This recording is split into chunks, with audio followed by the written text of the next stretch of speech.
just now into CNN, and this coming from the White House. New sanctions announced in response to this move by Russia. CNN White House correspondent Jeremy Diamond joins us now. Jeremy, walk us through some of these steps and what they mean exactly.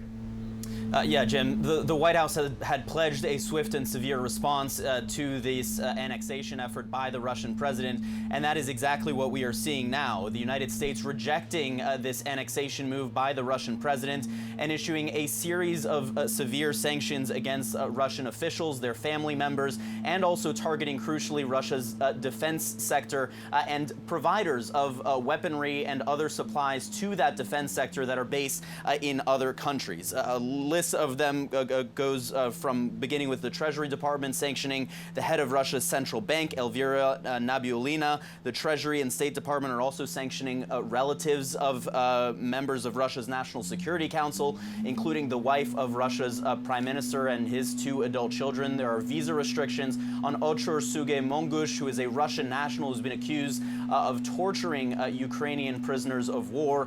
14 international suppliers of Russian military hardware are being sanctioned here, and also the Department of Commerce adding 57 new entities to its list for export controls. We've also just gotten a statement, Jim, from President Biden, who says that he condemns Russia's fraudulent attempt to annex sovereign territory. He says that this is a violation of international law, trampling on the United Nations Charter, and shows, quote, contempt for peaceful nations everywhere. And this is the crucial line from his statement where he says, make no mistake, these actions have no legitimacy. And he says that the U.S. will always honor Ukraine's internationally recognized borders. He also pledges to continue supporting and arming Ukraine's military. All of this is notable, of course, Jim, because President Putin is drawing a harder line and raising the specter, of course, of the potential use of nuclear weapons. We heard him today saying that Russia will defend at all costs its territory, which he believes now includes these 4 Ukrainian regions which he is annexing, and he has said that it is not a bluff, that he will defend Russian territory at all costs using all means. Of course, this is heightening the tensions in the region, and we are seeing, of course, a strong U.S. response to these moves. Secretary of State Antony Blinken, he is reacting to speaking about Russia's illegal annexation of parts of Ukraine. Let's listen in. We'll never recognize any of the Kremlin's claims to sovereignty over parts of Ukraine that it seized by force and now purports to incorporate into Russia. As I said last week at the United Nations Security Council, this territory is and will remain Ukrainian. And Ukraine has every right to defend its land, to defend its people, and to take back the territory that Russia has seized from it. Canada and the United States, like so many nations around the world, see eye to eye on this. These are just the latest in a long line of actions by Russia since it launched its war of aggression against Ukraine that violate international law, that flout the principles of sovereignty and territorial integrity, which underpin the entire international order so necessary to keeping peace and security around the world. And all of this shows the Kremlin's utter contempt for the rights and the will of the Ukrainian people. I also made clear that when Russia made this move, the United States and our allies and partners would impose swift and severe costs on individuals and entities inside and outside of Russia that provide political or economic support to illegal attempts to change the status of Ukrainian territory.